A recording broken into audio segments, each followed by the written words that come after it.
Hi, my name is Jorja Jones. I'm 22 years old. I am from Zimbabwe and I study at the University of Kent.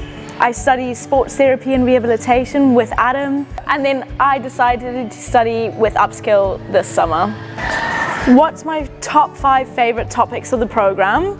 Oh my goodness, this is a difficult question. I enjoyed absolutely everything. If I had to choose 5, I definitely think surfing would be up there. I think that was just an amazing experience and we all had so much fun. I loved seeing the waterfalls. It was like a hidden treasure in Bali. That was amazing. It was gorgeous.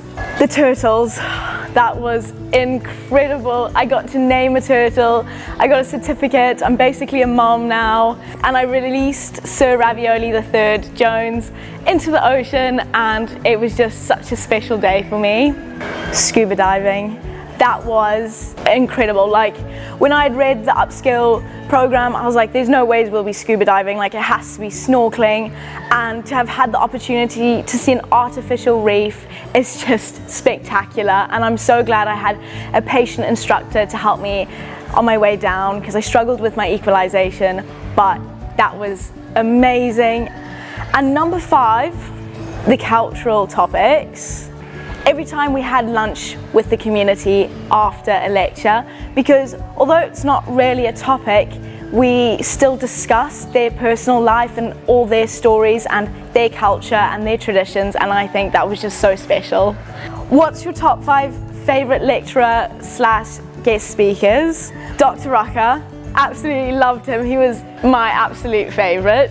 Peeping, he was so inspiring, and just the way he lives life is just incredible. Bernie, he was like another mini version of Peeping, and it was just so lovely to meet them. Komang, he was so inspiring. In fact, I actually wrote my assignment on him and the scuba diving, and wow, he just welcomed us into his family, as well as Sastra. She was so sweet, so lovely. I'm assuming they were her kids, but we got to meet everyone. It felt like we were part of the family. We met her mother-in-law, her mother, and it was just really lovely to be there with her. How did the balance of theoretical learning and practical experiences contribute to your overall learning? I managed to balance it, I feel. It was really hard though, because you were physically active 24/7, but what was incredible is as we were physically active, we were learning so many new things, and I think that's the best way for me personally to learn, and I feel like a lot of people learn that way, and so I retained a lot more facts than what I would in a lecture room, so I'm very grateful for that opportunity. What does your day-to-day look like during Upskill's summer course? Oh my goodness, okay. Early morning wake up. We then all gathered before we went down to meet Mr. Halili or Albion, our favourite drivers, and they would take us to an activity either at the beach, in the mountains, and then we would have that activity. It was normally physically active. We did have a lecture before we got into the physical activity so that we would learn and then learn again, re-implement it, and then we would have a lunch together. Favourite time, we all rested, chatted about our day, what we had learned, and we had lunch, and then it was a reflection every time we had lunch, and that was just amazing. And the lunch, always so delicious. Having the Indonesian food all day, every day. Definitely will be eating this when I go home. Then we would either travel to our next destination, or we'd be staying in the same place, because the physical activity would last the whole day.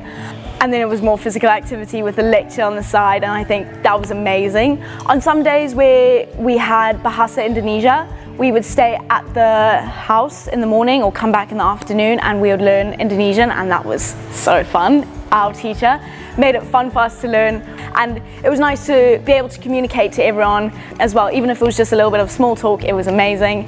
Then we'd come home, and then we'd either go out for dinner or take a walk to Sidewalk, grab a few things, cook dinner, and bedtime.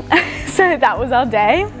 I think the most impactful aspect was learning everyone's personal life and what they're passionate for and their individual goals in life. It was just the culture of the people whatever they did it with passion. It was so compassionate, and it made me like shift my view of my future careers.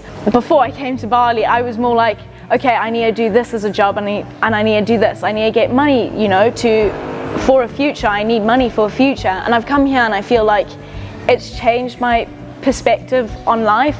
I feel like I now want to do something that I'm more passionate about. I still will involve sport because I am passionate about sport, but I feel like money is not an issue anymore. I feel like I need to do what makes me happy, otherwise I'm not going to be as happy as the people in Bali, and that's going to be very disappointing to be like that. So I feel like in the bigger picture, I haven't been as aware to how damaging people can be to the environment and what goes on around you without realizing it. I now notice like, oh, you've dropped some rubbish, like you need to pick that up, or there's rubbish over there, put it away. Like I am more aware of my surroundings and what, like whatever I do, how it's going to impact the environment around me that's surrounding me. That's something I would want to educate people on. Like I'm not going to just go and do something without realizing what the negative impacts I might cause.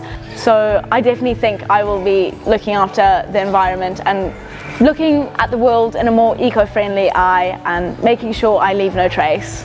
Self-development, compassion and gratitude. Love. Love.